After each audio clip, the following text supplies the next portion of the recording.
ఇక నిజామాబాద్ లో బీజేపీ సభ utter flop అయింది. బీజేపీ అభ్యర్థి ధర్మపురి అరవింద్ కు మద్దతుగా నిర్వహించిన సభకు స్పందన కరువైంది. అరవింద్ కు మద్దతుగా ఉత్తరాఖండ్ సీఎం పుష్కర్ సింగ్ ధామీ ఈ మీటింగ్ కు ముఖ్య అతిథిగా హాజరైన జనం లైట్ తీసుకున్నారు. సభలో ఎటు చూసినా ఖాళీ కుర్చీలే దర్శనమిచ్చాయి. ఎంతసేపు ఎదురు చూసినా సభా ప్రాంగణం మాత్రం నిండలేదు. దీంతో చేసేదేమీ లేక ఉత్తరాఖండ్ సీఎం పుష్కర్ సింగ్ ధామీ ఖాళీ కుర్చీలకు ప్రసంగాన్ని అప్పచెప్పారు. ఎలాగోలా ప్రసంగాన్ని ముగించి అక్కడి నుంచి అసహనంతో వెళ్లిపోయారు.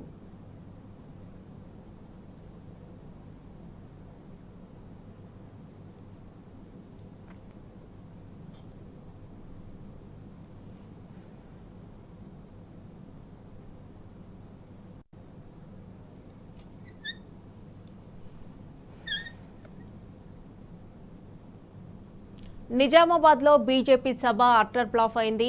బీజేపీ అభ్యర్థి ధర్మపురి అరవింద్ కు మద్దతుగా నిర్వహించిన సభకు స్పందన కరువైంది. అరవింద్ కు మద్దతుగా ఉత్తరాఖండ్ సీఎం పుష్కర్ సింగ్ ధామీ ఈ మీటింగ్ కు ముఖ్య అతిథిగా హాజరైన జనం లైట్ తీసుకున్నారు. సభలో ఎటు చూసినా ఖాళీ కుర్చీలే దర్శనమిచ్చాయి.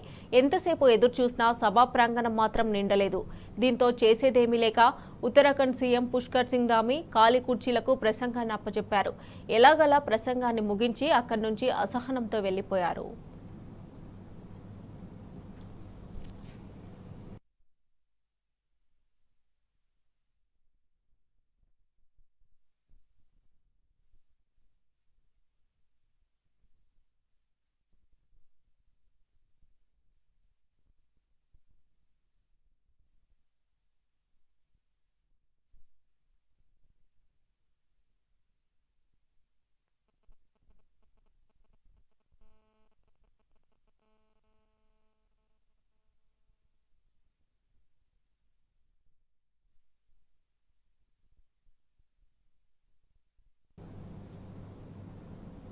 నిజామాబాద్ లో బీజేపీ సభ అట్టర్ ఫ్లాప్ అయింది. బీజేపీ అభ్యర్థి ధర్మపురి అరవింద్ కు మద్దతుగా నిర్వహించిన సభకు స్పందన కరువైంది. అరవింద్ కు మద్దతుగా ఉత్తరాఖండ్ సీఎం పుష్కర్ సింగ్ ధామీ ఈ మీటింగ్ కు ముఖ్య అతిథిగా హాజరైన జనం లైట్ తీసుకున్నారు. సభలో ఎటు చూసినా ఖాళీ కుర్చీలే దర్శనమిచ్చాయి. ఎంతసేపు ఎదురు చూసినా సభా ప్రాంగణం మాత్రం నిండలేదు. దీంతో చేసేదేమీ లేక ఉత్తరాఖండ్ సీఎం పుష్కర్ సింగ్ ధామీ ఖాళీ కుర్చీలకు ప్రసంగాన్ని అప్పచెప్పారు. ఎలాగోలా ప్రసంగాన్ని ముగించి అక్కడి నుంచి అసహనంతో వెళ్లిపోయారు.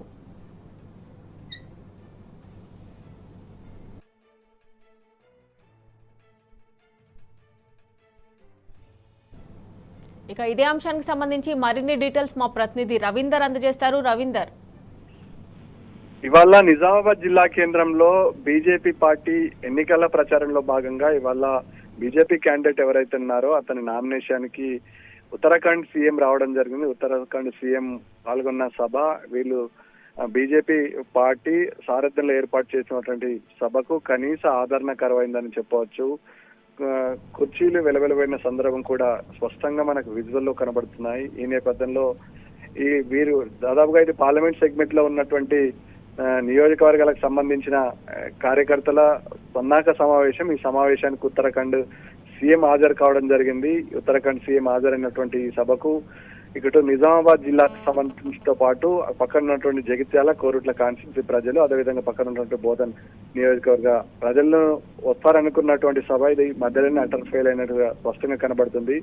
ఉత్తరాఖండ్ సీఎం ఎవరైతే ఉన్నారో ఉత్తరాఖండ్ సీఎం హాజరైనటువంటి సభకు ఆదరణ నోచుకోవడంతో అతను సభలో మాట్లాడుతున్న సమయంలోనే ప్రజలు వెళ్లిపోయిన సందర్భం కూడా స్పష్టంగా కనబడుతుంది. దాదాపుగా ఇది 5,000 సిట్టింగ్ కెపాసిటీ గల సభ.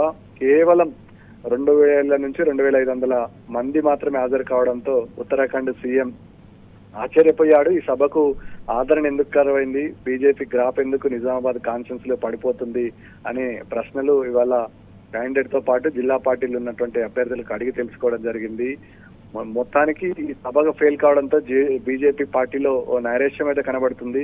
ఇబ్బందికరమైన సిచ్యువేషన్లు ఉన్నట్టుగా స్పష్టంగా కనబడుతుంది. బీజేపీకి ఇక్కడ ఆదరణ కనీసం కరువైంది. ఇక్కడ ఉన్నటువంటి అభ్యర్థి ఎవరైతే ఉన్నారో మోసపూరిత వాగ్దానాలు చేశారు, ప్రజలకు ఏమార్చే ప్రయత్నం చేస్తున్నాడు, బాండ్ పేపర్లు రాసిస్తున్నాడు అనే దాన్ని ప్రజల్లోకి బలంగా వెళ్ళడం జరిగింది. వెళ్ళినటువంటి ప్రజలు ఇవాళ సభకు రానట్టు స్పష్టంగా కనబడుతుంది. ముఖ్యంగా రైతులను మోసం చేశాడు. గతంలో పసుపు బోర్డు తీసుకొస్తా అని చెప్పాడు.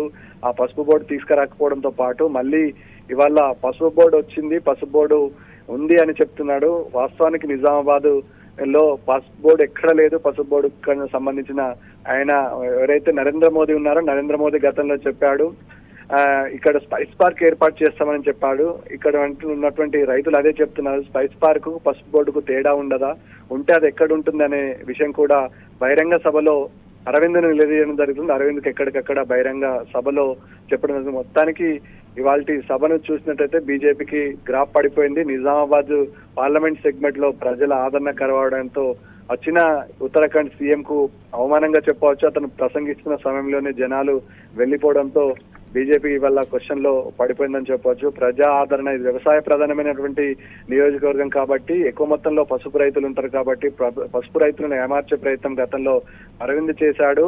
అదే విధంగా మళ్ళీ ఇప్పుడు కొత్త నాటకాన్ని తెరలేపుతున్న సందర్భంలో ఈ సభకు జనాలు గైరాజరైనట్టుగా స్పష్టంగా కనబడుతుంది.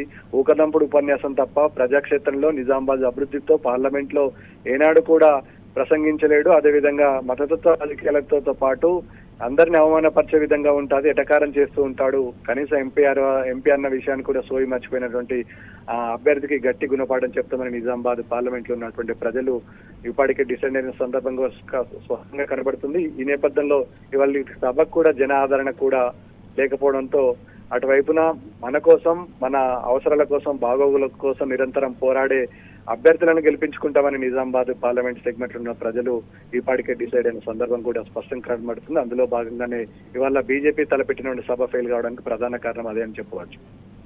Right Ravinder, thanks for updates.